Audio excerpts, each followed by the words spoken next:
धर्मांतरण की बात भी आती है। और यहाँ सबसे बड़ी बात जो भुला दी जाती है, जहाँ मैं फिर से वली की उस बात को लेता हूँ, एक्सेप्टेंस, टॉलरेंस, एक्सेप्टेंस, सेलिब्रेशन। 3 शब्द याद रखिएगा, टॉलरेंस, एक्सेप्टेंस, सेलिब्रेशन। यानी एक तो चला लेना काम, दूसरा पहचानना, और तीसरा एक दूसरे के साथ मिलकर जीवन का आनंद लेना। तो ये बात क्या भारत में नहीं थी क्या? भारत को अगर आप देखें तो भारत की सभ्यता, संस्कृति, साहित्य, कला, ये हिंदू मुसलमानों के मेल जोल का परिणाम है। क्रिश्चियंस को मैं यहाँ ज़्यादा क्यों नहीं करा? क्योंकि क्रिश्चियंस का परसेंटेज कम था। सिखों को ज़्यादा क्यों नहीं करा? वो भी एक परसेंटेज कम था।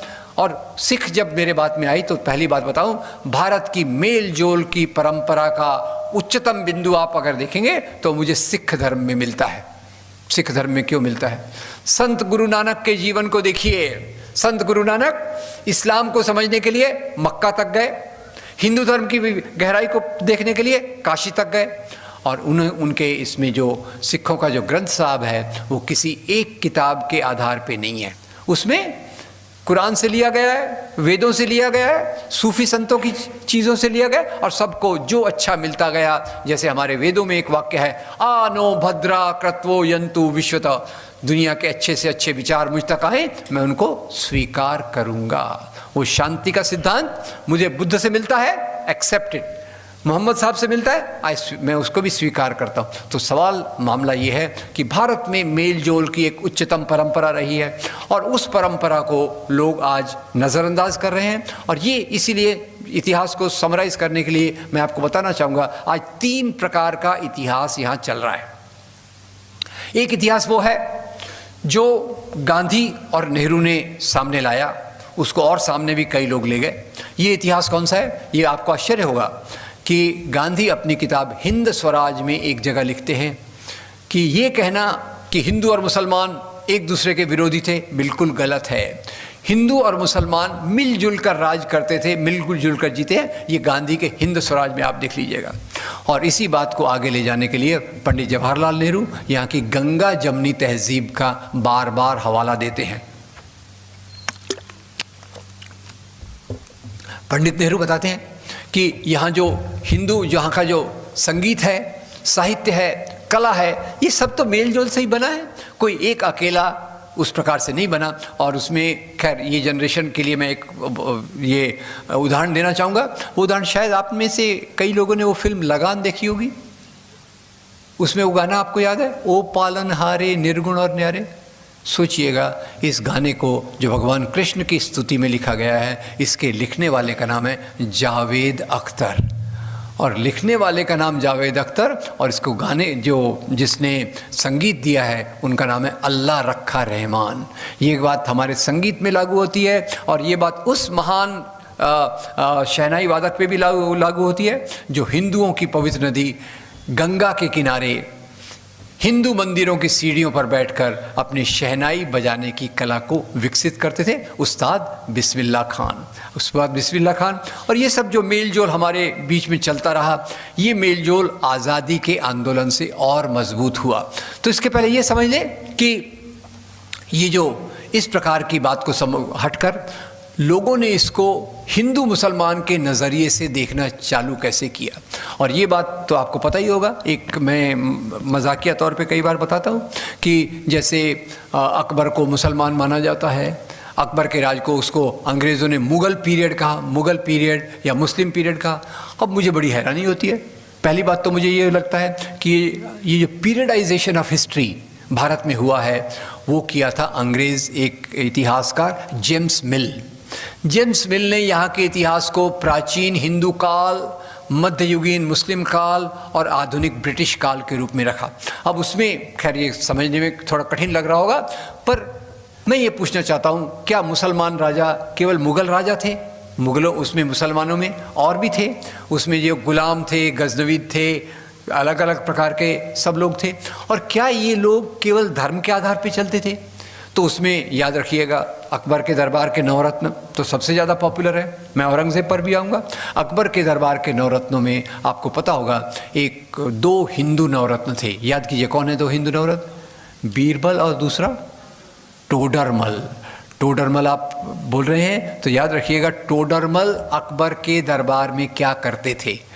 टोडरमल अकबर के दरबार में वही काम करते थे जो आज नरेंद्र मोदी सरकार में अरुण जेटली करते हैं। अब इससे ज़्यादा इम्पोर्टेंट क्या हो सकता है मुझे पता नहीं है। हमारे महाराष्ट्र में तो शिवाजी महाराज हैं। शिवाजी महाराज और औरंगज़ेब की लड़ाई को हिंदू मुसलमान की लड़ाई के रूप में प्रस्तुत करते हैं। मज़े की बात यह है कि औरंगज़ेब जो शिवाजी से मिलने आते थे, उनका जो मुख्य अधिकारी शिवाजी से मिलता था, बातचीत करने आता था, उस अधिकारी का नाम था राजा जय सिंह। अब इसी बात पे याद आ गया, अभी अभी यूपी में एक संत महात्मा मुख्यमंत्री बन गए। अच्छा ज़माना है, डबल प्लेजर, इस दुनिया का भी मज़ा, अगली दुनिया का भी पुण्य मिल गया एक साथ उनको। तो खैर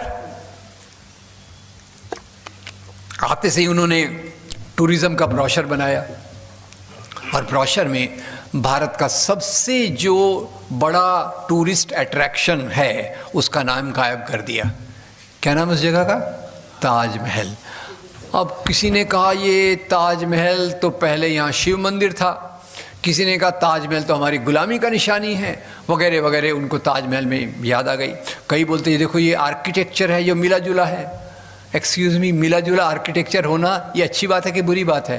यानी जो मुसलमान राजा यहाँ राज्य करते थे वो स्थानीय चीज़ों को भी महत्व देते थे, बाहर की चीज़ों को भी महत्व देकर जो सबसे अच्छा बना वो उन्होंने किया।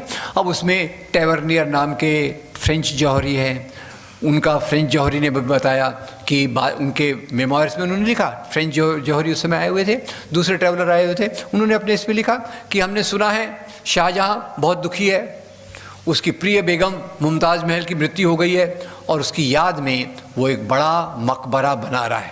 ये उनके मेमोयर्स में, अभी सब इनको बदला जा रहा है। सबसे बड़ा प्रूफ क्या है कि ये एक शाहजहाँ का बनाया हुआ स्ट्रक्चर है? सबसे बड़ा प्रूफ ये है कि शाहजहाँ के कोर्ट के जो डॉक्यूमेंट्स हैं, हिसाब किताब के, अकाउंट बुक है, अकाउंट बुक में आप जाकर देखेंगे तो आपको पता चलेगा, अकाउंट बुक में दिया है, कहीं दिया है आज इतना पैसा दिया गया, मकराना से मार्बल लाया गया, इतना पैसा मजदूरी के रूप में दिया गया, पर फिर भी खैर लोगों ने खींच पीट कर उसको शिव महल बनाने की कोशिश की है, शिव महल बताने की कोशिश की है। मुख्य रूप से जो बात हुई वो ये कि इस मकबरे की जगह शाहजहाँ ने राजा जय सिंह से पैसे देकर खरीदी थी। वो एक ही चीज़ है, ज़मीन किसकी थी? जय सिंह की। शाहजहाँ ने उसको खरीदा पैसे के एवज में। और ये मंदिर शिव महल होना तो पॉसिबल ही नहीं है। ये शिव महल क्यों नहीं हो सकता? क्योंकि आपको पता होगा हिंदू में दो बड़ी परंपराएं, एक शैव, दूसरी वैष्णव। और ये जो राजपूत हैं, राजा जय सिंह, ये इनका परिवार वैष्णव परिवार से जुड़ा हुआ था। खैर, तो ये अलग अलग चीज़ों को बनाकर किस प्रकार से ये किया जा रहा है वो आज के समाज का एक बहुत बहुत ख़राब चीज़ है। खैर, तो अब ये थोड़े से में हम समझ लें कि भारत में ये इतिहास कैसे आया। भारत में वास्तव में तो पहले तो राजाओं के दरबार में चारण होते थे, भाट होते थे, शायर होते थे जो इतिहास लिखते थे। और ज़्यादातर वो इतिहास राजा को, अपने राजा को अच्छा बताने के लिए लिखते थे। याद रखिए, राजा के एम्प्लॉयमेंट में कोई है व्यक्ति तो राजा के अत्याचार को लिखेगा क्या? राजा के अत्याचार को नहीं लिखेगा। वो अपने राजा को अच्छे से अच्छा, धार्मिक से धार्मिक, पवित्र से पवित्र बताने की कोशिश करता था। इसी अकाउंट को British historians Elliot and Dowson ने ले लिया और उन्होंने किताब बनाई, history of India as told by her historians, और उसके आधार पे इस इतिहास को लेकर आगे चला गया। और उसमें उन्होंने किस बात को जोर दिया कि जहाँ मुसलमान राजाओं ने हिंदुओं के खिलाफ बात की, जहाँ कोई मंदिर तोड़ा गया, उसको उन्होंने हाईलाइट कर दिया। और एक ऐसा इतिहास बन गया जिसमें लगा कि ब्रिटिश लोग भारत में क्यों आए? ब्रिटिश लोग भारत में आए यहाँ के हिंदुओं को मुसलमान राजाओं के अत्याचार से मुक्ति दिलाने के लिए आए। ये ब्रिटिश का अंडरलाइंग टोन था और वो इसके लिए था कि खुद के लिए वो ज़्यादा लेजिटिमेसी चाहते थे। एनीवे, अब ये जो इतिहास बना उसका एक सबसे बड़ा आपको उदाहरण दे दूं। आपको याद होगा 1857 की क्रांति लड़ाई, उस पर आपने फिल्में भी देखी होंगी, मंगल पांडे और दूसरी। तो ज़रा सोचिए, 1857 की क्रांति की शुरुआत किसने की थी? चिंगारी किसने लगाई थी? उसका नाम था मंगल पांडे। इस पूरी विद्रोह का नेतृत्व किसने किया था? बहादुर शाह जफर।